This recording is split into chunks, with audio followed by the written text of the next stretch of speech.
Good morning students.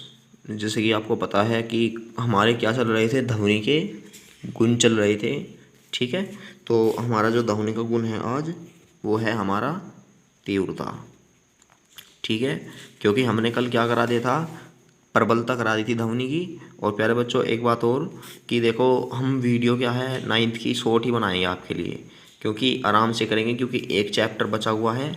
ठीक है, और अभी क्या है, स्कूल खुलने में भी टाइम है, तो इसलिए हम ये चैप्टर कंप्लीट कराकर जिस बच्चे का भी छूट रहा हो पीछे का, रिवीजन में क्या है वो अपना कंप्लीट कर ले। ठीक है, और उसको साथ के साथ क्या कर दे, याद भी कर दे। तो हमारा जो टॉपिक है आज वो है तीव्रता। देखो, जो तीव्रता होता है ये वो होता है, मतलब कोई भी क्या है, ये है हमारा क्षेत्रफल है। ठीक है, और क्षेत्रफल का मान 1 है, और उस एक क्षेत्रफल से प्रति लंबवत जितनी भी गुजरने वाली ऊर्जा है, ठीक है, वही क्या कहलाएगी, हमारी तीव्रता कहलाओगी ध्वनि की। ठीक है, तो मैं अब लिखने जा रहा हूँ। तो क्या लिखना है आपको कि माध्यम के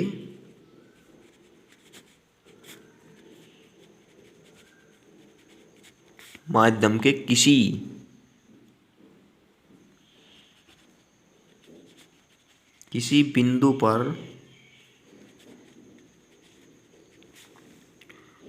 ध्वनि की तीव्रता उस बिंदु पर एकांक क्षेत्रफल के लंबवत गुजरने वाली ऊर्जा के बराबर होती है। ठीक है प्यारे बच्चों, तो आपको बता दें कि जो ध्वनि की तीव्रता होती है, ध्वनि की तीव्रता ये किसके बराबर होती है, ये होती है ध्वनि ऊर्जा बटे जो हमारा समय है और मल्टीप्लाई क्षेत्रफल। यानी इसका सूत्र होता है, और इसका यहाँ से जो मात्रक होता है, हमें देखो इसका मात्रक, ऊर्जा का जो मात्रक होता है क्या होता है प्यारे बच्चों, जूल। प्रति समय का मात्रक सेकंड, और क्षेत्रफल का मात्रक मीटर स्क्वायर।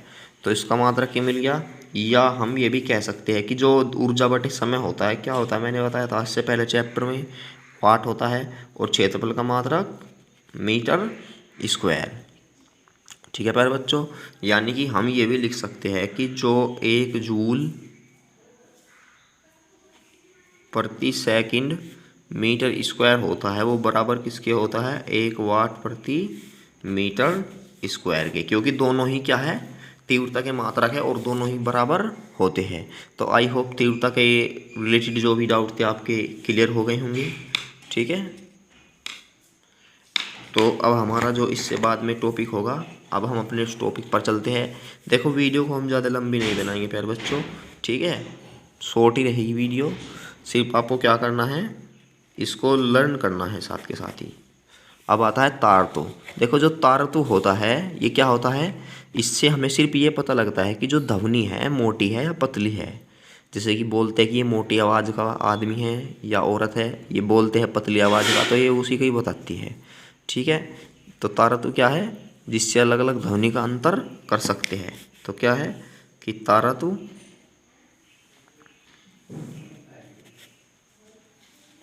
ध्वनि का वह गुण है जिससे जिससे अलग अलग ध्वनि में अंतर कर सकते हैं। ठीक है, यानी कि क्योंकि हमारी क्या है कि कुछ ध्वनि तो होती है हमारी जिनकी तीव्रता क्या होती है, कम आवर्ती होती है, यानी उनका जो तारतु है कम होता है। यानी जैसे कि जिनकी आवर्ती और तारतु क्या होता है, कम होता है। ये डायग्राम बनाने हैं आपको, वे तो चलती है ऐसे।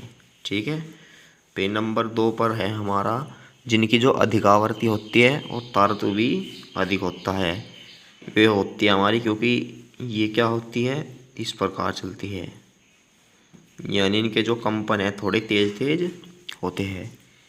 ठीक है। अब देखो इसके बाद में हम यहाँ पे लिख देते हैं कि कम आवृत्ति की ध्वनि तरंगे, ये क्या है, अधिक आवृत्ति की ध्वनि तरंगे। ठीक है, ये हो गई हमारी। अब इसके बाद में जो हमारा ध्वनि का गुण है, क्या है वो, ये होता है गुणता। ठीक है, यानी कि ध्वनि का जो गुणता है, इसमें क्या है, इससे मतलब इसके कारण हमें क्या पता लगता है कि जो ध्वनि है वो क्या है, समान प्रबलता समान तावरता में अंतर, ये पता लगेगा सिर्फ। यानी जो ध्वनि है, हम ध्वनि, ठीक है, उनकी जो समान प्रबलता है और समान तारतो है, उन ध्वनियों में अंतर स्पष्ट करा दे हमें जो गुणता है, बस ये है। ठीक है, यानी कि जैसे कि आपको पता है कि किसी कोई व्यक्ति है, उसकी हम आवाज़ क्या है, आवाज़ सुनकर ही पहचान लेते हैं कि वो व्यक्ति है। ठीक है, तो ये उससे ही पता लगता है, यानी यह लक्षण हमें किसी व्यक्ति को जो देखे भी नहीं उसकी आवाज़ पहचानने में सहायता करता है। सभी को पता होगा, जैसे कि मोबाइल फ़ोन पर कॉल आती है तो गैल साथ के साथ ही बता देते हैं हम कि ये कौन व्यक्ति है। ठीक है, जो गुणता का पता लग गया हम, गुणता, क्योंकि आवाज़ का ये क्या है, गुणी है।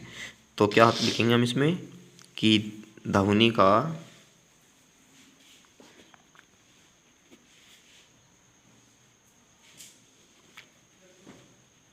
वह लक्षण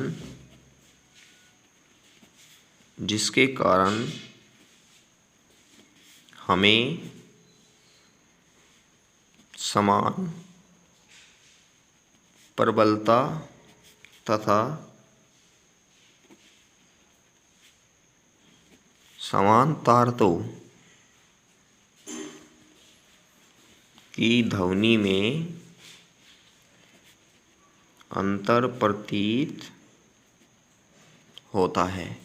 ठीक है, तो क्या है, गुणता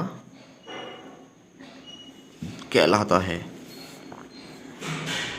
यानी कि जो यह लक्षण है, यह लक्षण हमें किसी व्यक्ति को देखे बिना उसकी आवाज़ पहचानने में सहायता करता है। ठीक है, तो ये हमारी क्या है, गुणता है। अब आते हैं हमारी, देखो जो नेक्स्ट टॉपिक है अपना, समय को कहना हम बचाते हुए, इसके बाद में चलते हैं हम ध्वनि की चाल। देखो जैसे कि हमारी प्रकाश की चाल होती है निर्वात में, क्या होती है, 3 × 10⁸ मीटर प्रति सेकंड। उसी प्रकार क्या है, हमारी ध्वनि की चाल भी होती है। ठीक है, तो जो ध्वनि की हमारी क्या होती है, चाल होती है, वह क्या है, देखो उसके बारे में बात करेंगे हम। यानी क्या है, देखो ध्वनि की चाल क्या है, वह दर है, क्योंकि चाल क्या होती है, समय की वही तो होती है चाल, एकांक समय में चली गई दूरी। लेकिन यहाँ पे क्या कहेंगे हम कि ध्वनि की चाल वह दर है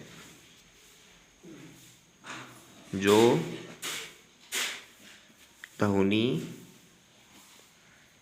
स्रोत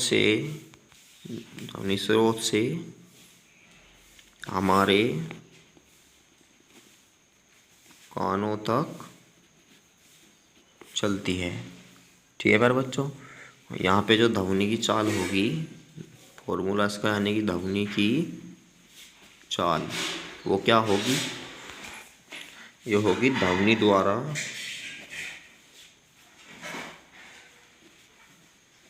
चली गई दूरी बटे जो इसे तय करने में लगा समय है।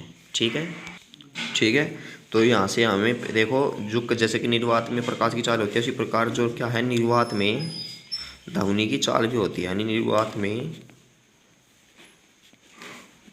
ध्वनि की चाल 0 डिग्री सेल्सियस पर 332 मीटर प्रति सेकंड होती है। ठीक है, आपको याद रखना है।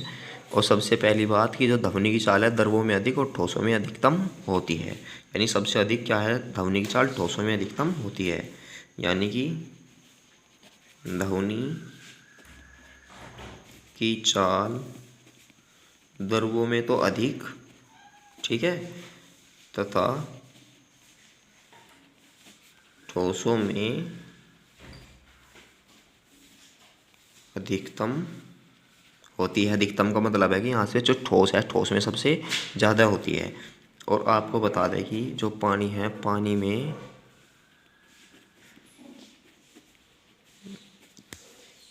ध्वनि की चाल लगभग 1498 मीटर प्रति सेकंड, ठीक है, और तथा स्टील में 51 मीटर प्रति सेकंड होती है। ठीक है प्यारे बच्चों, तो आपको जितना भी वर्क करा गया है उसका स्क्रीनशॉट ले ले, ये स्क्रीनशॉट लेकर इसे फेयर में नोट कर ले। ठीक है, तो आज की वीडियो सिर्फ इतनी ही रहेगी क्योंकि ज़्यादा लंबी वीडियो हो जाती है प्यारे बच्चों फिर। ठीक है, तो फिर बच्चे कहने लगते हैं कि सर वीडियो ज़्यादा लंबी हो गई है। और देखो जो वीडियो देखते हैं चैनल को सब्सक्राइब कर ले। तो मिलते हैं हम अपने नेक्स्ट वीडियो में।